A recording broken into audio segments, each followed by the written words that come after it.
Marky, guys, happy 4 years sa akin dito sa Canada. Grabe, ang bilis ng panahon. 4 na taon na si Marky dito sa Canada. Ay, sana susunod. Okay na yung papel ko. Grabe, 4 na taon. Maraming natutunan. Maraming blessing. So much grateful dito sa Canada. Grabe. Ay, nako. Kaya kahit medyo mahirap ngayon dahil sa pag-a-apply ng permanent residence kasi nga, pahirapan. Ano lang, go lang. Go with the flow lang. Kung ano lang yung will ni God, doon lang tayo.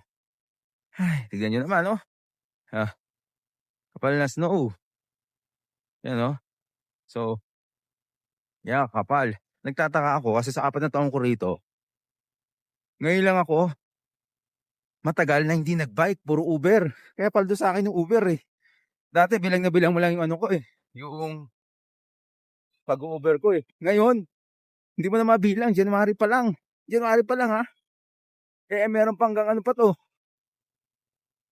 Hanggang March pang ganito. Kaya, yung pala, last month, December, yung pala may pinakamaraming yelong binagsak sa loob ng 10 taon. Imagine. Kaya pala sabi ko, parang unusual to ha. Kasi dati, kahit sabihin mong -18, nakakapag-bike ako kasi naman, walang snow.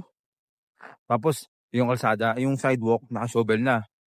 Ngayon eh, kahit na ano lang, -10, hindi ka makapag-bike kasi nga, kapal ng yelo. So, pero, ganyan talaga. Eh, wala tayong magagawa eh. Uber lang muna kasi delikado. Kasi, mas maraming ano ngayon, mas maraming black ice. Tsaka kapal ng yelo. So, ay nako. Pero ganyan talaga, nasa Canada eh. So, sila masasabi ko, thank you Lord sa another year ko rito. 4 years na.